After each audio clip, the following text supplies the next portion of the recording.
ஆண்டு ஈத்துல் அதா பண்டிகையை முன்னிட்டு அமீரகத்தில் 6 நாட்கள் வரை விடுமுறை இருக்க வாய்ப்புள்ளதாக இஸ்லாமிய விவகாரங்கள் கூறியுள்ளது. ஈத்துல் அதா பண்டிகையானது மே மாதத்தின் கடைசி வாரத்தில் வரும். வார இறுதி விடுமுறையும் சேர்த்து வருவதால் இங்கு வசிப்பவர்களுக்கு இந்த ஆண்டின் மிக நீண்ட விடுமுறையாக அமையும் என கூறப்படுகிறது. வானியல் கணக்கீடுகளின்படி அரஃபா நாள் மே 26 அன்று வரும்.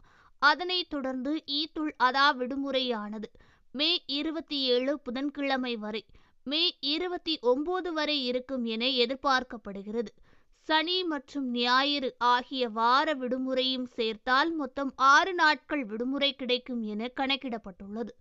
இருப்பினும் பிறை தென்படுவதை பொறுத்தே அதிகாரபூர்வ அறிவிப்புகள் வெளியிடப்படும். இந்த விடுமுறை நீட்டிக்கப்பட வாய்ப்புள்ளதால் வெளிநாட்டு வாழ் இந்தியர்கள் தங்கள் சொந்த ஊர் திரும்புவதற்கும் விடுமுறைக்கு செல்வதற்கும் ஏற்கனவே திட்டமிட தொடங்கியுள்ளார்கள்.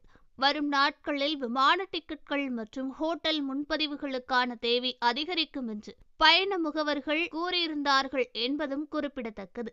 ஈத்துல் அதாவுக்கு பிறகு ஹிஜ்ரி புத்தாண்டு தொடக்கத்தை முன்னிட்டு ஜூன் 17 அன்று விடுமுறை அளிக்கப்படும்.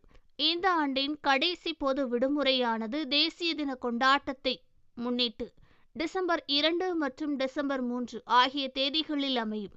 இதுவும் வார விடுமுறையுடன் சேர்ந்து வருவதால் குடியிருப்பாளர்களுக்கு 4 நாட்கள் விடுமுறை கிடைக்க வாய்ப்புள்ளதாக கூறப்படுகிறது.